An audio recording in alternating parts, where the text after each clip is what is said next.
This show is sponsored by BetterHelp Online Therapy. With so much going on in life, sometimes we put ourselves last, and that can take its toll. Visit betterhelp.com/super and make your happiness a priority. Hey brother! What if Harry Potter had been sorted into Slytherin? One of the most pivotal moments in any young wizard's life happens almost as soon as they arrive at Hogwarts and put the sorting hat on their head. What house you end up in ends up being like your family. It's who you sit with at meals. It's where you spend most of your time. It's who you have classes with. It's who your roommates will be. And more often than not, for better or worse, it surrounds you with like-minded people. It can and likely will affect the trajectory of your entire life. As such, never was the sorting of a single student more awaited than Harry Potter, the boy who lived, the boy who defeated the Dark Lord and then promptly disappeared from the wizarding world for 11 years. Was he a new, even more powerful Dark Wizard the Death Eaters could rally behind once more? Was he an enemy of Voldemort, or just another boy who had something remarkable happen to him as a child? Harry, as we all know, was of course sorted into Gryffindor, just like his parents before him, and went on to become the hero that we know today. But that was almost not the case. The sorting hat very badly wanted to place Harry in Slytherin and only doesn't because Harry specifically asks it not to. Not Slytherin. Not Slytherin, eh? Are you sure? You could be great, you know. If he hadn't asked it not to, it would have, and the course of wizarding history would have changed forever. Or would it? Join us as we explore the question, what if Harry Potter was sorted into Slytherin?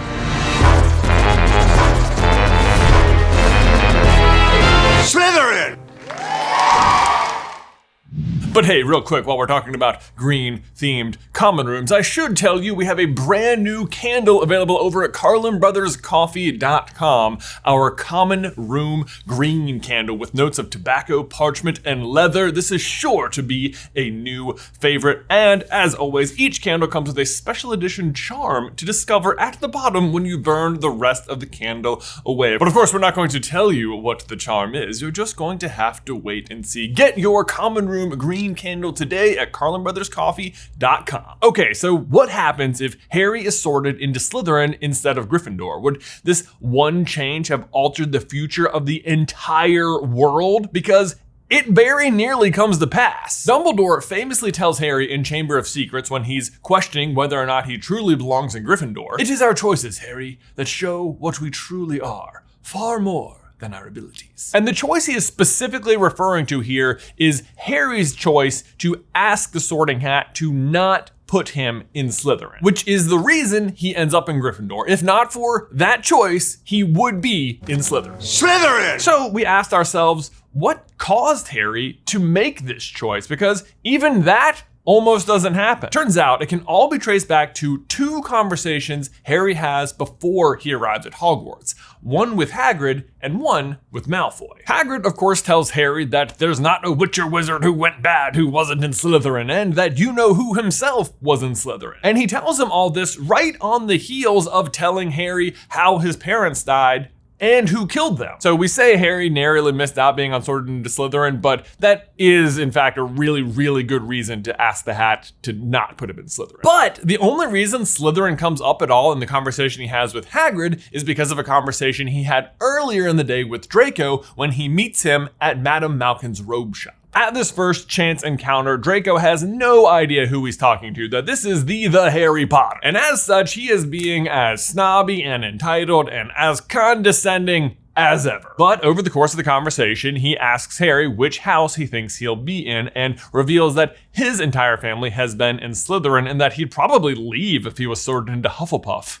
Wouldn't you? But Harry, of course, has no idea what Slytherin or Hufflepuff are at all yet, which is what prompts him to ask Hagrid about Slytherin and Hufflepuff in their conversation later, and that's when Hagrid tells him everything about Slytherin House. So, if Harry had simply not met Draco at Madame Malkin's that day, he wouldn't have asked Hagrid about the houses and would have arrived at Hogwarts completely in the dark about the reputation of the 4 different houses. Well, almost. Hermione does pop in on the train to ask him and Ron what what house they think they'll be sorted into. She does say she thinks Gryffindor is the best, but the Ravenclaw wouldn't be that bad. At which point Ron tells Harry his entire family has been in Gryffindor, and he voices his concern that he would end up in Slytherin. But honestly, that's the whole conversation. Like, yeah, maybe Ron doesn't want to be in Slytherin, but again, his whole family was in Gryffindor, so it's hardly enough to motivate Harry to ask the Hat not to put him in Slytherin. And it's an even further cry from your parents' murderer was in Slytherin, as was every dark wizard who ever was. So the real question is, what if Harry just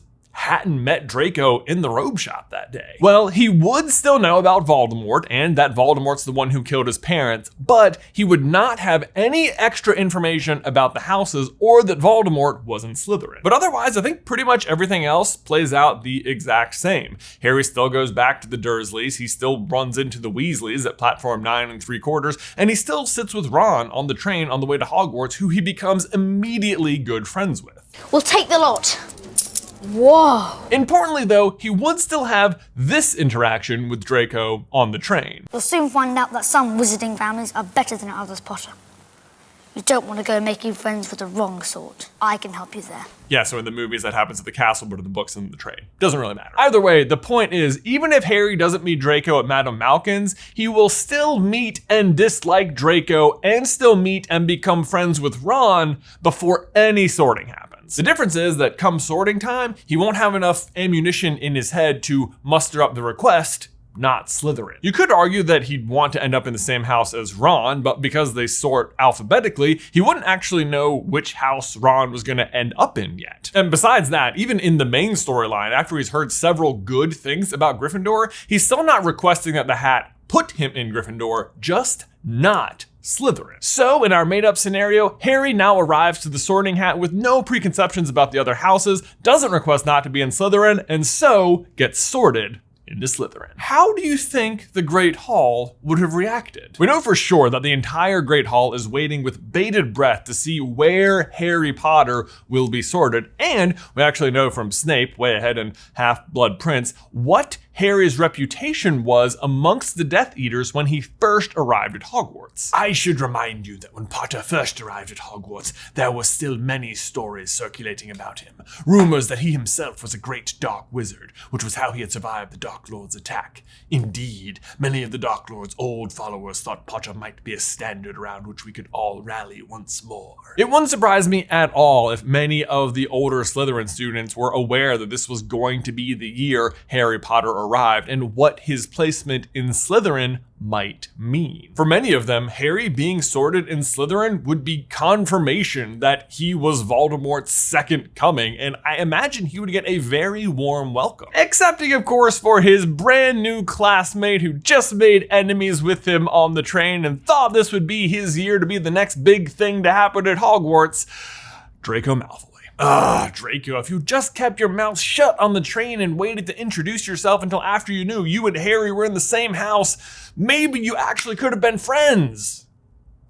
Maybe. But no, instead, either way, Harry and Draco are enemies before they are even sorted. And if anything, I think Harry being sorted into Slytherin would actually make Draco hate him more. To be fair to Draco though, I see this as being a much bigger complication for Harry than Malfoy, at least in terms of fitting in with his new Slytherin housemates. I suspect it wouldn't take any time at all for Malfoy to start pointing out that Harry had already been buddy-buddy with the blood traitorous Weasley family, and maybe even less time for Harry to figure out why all the people at Slytherin table were actually excited for him to be sorted there, and that Voldemort used to be a Slytherin himself. And here's, I think, a good time to remind you that the prophecy about Harry and Voldemort still very much exists. As such, despite Harry being sorted into Slytherin, he is still the one Voldemort has already marked as his equal, and he will always be an enemy of Voldemort. So even if he's in Slytherin, he's not suddenly going to decide to become a dark wizard and embrace the dark arts. Instead, I think his warm reception will actually be kind of short-lived, and after it's revealed that he hates the dark arts, along with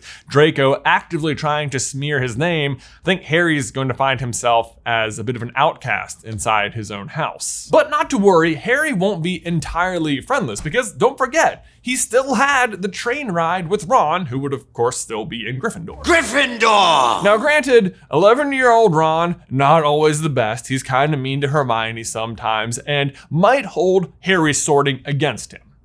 At first. But one lesson in particular I think will change everything. The first day of flying lessons. The Gryffindors and the Slytherins would still have this class together, and I imagine it would otherwise pretty much go down the exact same. Neville would still have just gotten the Remember-All in the mail, Draco would still steal it from him, and Harry would still step in to try and get it back. But this time, it's actually a lot more meaningful because Harry's not defending his fellow Gryffindor, he's actually stepping across enemy lines to defend Neville as a Slytherin, from the Slytherins. And why would Harry do this? Because of how Ron was a friend to him on the train and how everyone in his house, and specifically Draco, has been treating him since he was sorted. And so Ron and Harry still become best friends, and Harry scores some points with the other Gryffindors too. And speaking of scoring points, yes, I do still think this incident leads to Harry landing a spot on the Quidditch team, but obviously this time it's on the Slytherin Quidditch team. Now this would all come down to Snape, who despite his overall glumness is still absolutely and unexpectedly, but assuredly, a Quidditch hooligan who very much cares about winning. But let's talk about Snape for a second, because if Harry's in Slytherin, then would Snape actually like him, or would he still hate him? And it's hard to say. I mean, Harry still looks exactly like James Potter, so there's that. But Harry being sorted into Slytherin is absolutely a slap in the face to James Potter as well, so there's also that. But really, I think it comes down to what we said before about how Death Eaters are supposed to be treating Harry Potter at this point. Snape, ever the absolutely expert triple agent, would at least know that he's supposed to act like he supports Harry as a Slytherin. So whether or not Snape actually liked him, I think he would be forced to at least treat him way better. But hey guys, before we continue with the video, we need to give a huge thank you to today's sponsor, BetterHelp. Tell you what, y'all, the human brain is an intricate thing, and as with anything that complex, it needs maintenance. It is super important to take care of your mind, and personally, I try and upkeep my own mental health by exercising, doing activities that I really enjoy, and going to therapy. Different methods work for different people, but one method that personally works for me is going to a mental health professional. Therapy has personally helped me process the challenging parts of life and given me a better understanding of myself, something I think we can all benefit from. And BetterHelp is online therapy, meaning it's incredibly flexible. You can chat on the phone with video chat or even just live chat with text, so you don't have to be on camera if you don't want to. It's much more affordable than in-person therapy, and you can be matched with a therapist in under 48 hours. Plus, our viewers get 10% off their first month when they go to betterhelp.com/super. One more time, that's betterhelp.com/super for 10% off your first month. Link is in the description down below. So Harry still gets on the Quidditch team and he still gets his Nimbus 2000. And in this scenario, I like to think that the funding comes from the same source it does in Chamber of Secrets. Lucius Malfoy. Because while the students might immediately write Harry off, I imagine Lucius can see past the short term and see the potential for Harry to still become a dark wizard figurehead, and he absolutely knows the importance of keeping up appearances. This would of course enrage Draco to just no end. I mean, not only did Potter make the Quidditch team, but his own father, bought him the broom. But we'll come back to Quidditch in a moment, because before the first match happens, another important event happens that year. Now, this is a big scene because it is normally what cements Harry, Ron, and Hermione as like total BFFs. But in this scenario, I think it goes down a lot differently because it's the Halloween feast, so everyone's sitting at their own assigned house tables. So when the chaos breaks out, Harry and Ron aren't together, and I think just immediately get shuffled back to their dorms. But so then what about Hermione? Does she just die? Yup, that's it. This is a big turn. It's a really bad thing that Harry didn't get sorted. No, I'm just kidding. We'll assume that Ron was still a jerk to her that day and that she ended up crying in the bathroom, but really it doesn't matter because Harry and Ron are together at this point and they are the ones who lock the troll in the bathroom with her. So instead, the teachers just deal with the troll like they would have anyway and the incident passes without the three of them becoming besties. However, then we come to the first Quidditch match, which is still Gryffindor versus Slytherin, and where Quirrell is still trying to curse Harry off his broom. And I think in this scenario, Hermione still catches Snape uttering the counter curse and still saves Harry by lighting Snape's robes on fire. And yes, don't worry, I hear you, like why would she do that though if she wasn't in Gryffindor? And the answer is because of the Remember All. Remember, all of the first year Gryffindors were there to see Harry take on Malfoy that day. And in this scenario, at that point, Harry and Hermione's situation would be pretty similar. Both of them would be horribly outcast in their own houses. Hermione would have been inspired by Harry's actions that day and saved him at the Quidditch match just the same. The main difference being though that Slytherin then definitely goes on to win the match and Gryffindor just gets crushed. So ironically, instead of Harry and Ron saving Hermione, Hermione saves Harry, and the three of them end up best friends anyway. Now granted, it's a lot different because they can't all just hang out in the common room nonstop like they could if all three of them were in Gryffindor. But it's not as big of an issue as you think because they spend tons of time together just in the library or in the Great Hall or just around the castle in classes. They don't have to spend all that time in the common room. Which, don't forget, Harry probably doesn't even want to be spending that much time in the Slytherin common room where Draco and Crabbe and Goyle constantly are. That said, I don't think his life is probably nearly as bad in the Slytherin common room after he starts winning them some Quidditch matches. It's probably enough to at least pacify the other Slytherin students and stop Draco from actively assaulting their new star Quidditch player, but I bet Draco just gets angrier and angrier at him the more popular he becomes. But back to Hermione. The fact that she still mistakenly assumes Snape is the one trying to curse Harry off his broom still prompts the Golden Trio to assume he's the one trying to steal the stone. The conversation isn't even hard to imagine. I bet it went something like this. Why would Snape try and curse me off my broom? He's the one who got me on the Quidditch team in the first place. It's obvious, isn't it? That's probably why he put you on the team to begin with, Harry, so he could try and kill you. Snape was a big supporter of you-know-who-you-know. Round of applause for my Ron impression, am I right? Which was the middle one, by the way, if you couldn't tell. Anyway, from there, I think Christmas mostly goes down pretty much the same way. Molly and Arthur are still visiting Charlie, so Ron, Fred, George, and Percy stay at Hogwarts. The big difference is just that Harry opens all of his presents completely alone in the Slytherin common room, but he does still get the invisibility cloak. And even without Ron there to explain what it does, I think he could figure it out. That's an invisibility cloak. I'm invisible. It's really rare. And with the cloak in hand, I imagine he still wanders around the castle and still finds the Mirror of Erised, which is of course all part of Dumbledore's big plan. Actually, I imagine the cloak is used way more often by Harry if he's in Slytherin, who I think would be sneaking out constantly at night to go meet up with Ron and or Hermione so they could like hang out. Or let's face it, you just want to get out of that Slytherin dorm room because like Crabbe and Goyle are having nonstop burrito fights, right? And honestly, I think a lot of the other events in the book play out pretty similarly other than Harry, Ron, and Hermione all living in a little bit different areas. Hagrid still gets Norbert, which they still then have to deal with and get to Charlie, which means that Harry, Hermione, Draco, and Neville still get caught and still get detention in the woods. Although maybe in this scenario, Draco is caught out of bed because he notices Harry leaving the common room and just straight up follows him. Either way, they have detention with Hagrid. They head into the Forbidden Forest. Mars is still bright, and they still find Voldemort drinking unicorn blood. But let's pause on the Centaurs for a second, because I think the whole Mars is bright thing really helps reinforce the idea that Harry was always going to be a good guy. We don't get a full explanation for what Mars is bright means until Order of the Phoenix, but eventually Firenze explains to his class, in the past decade, the indications have been that wizardkind is living through nothing more than a brief calm between two wars. Mars, bringer of battles, shines brightly above us, suggesting that the fight must break out again soon. Seriously, guys, my Ron is just...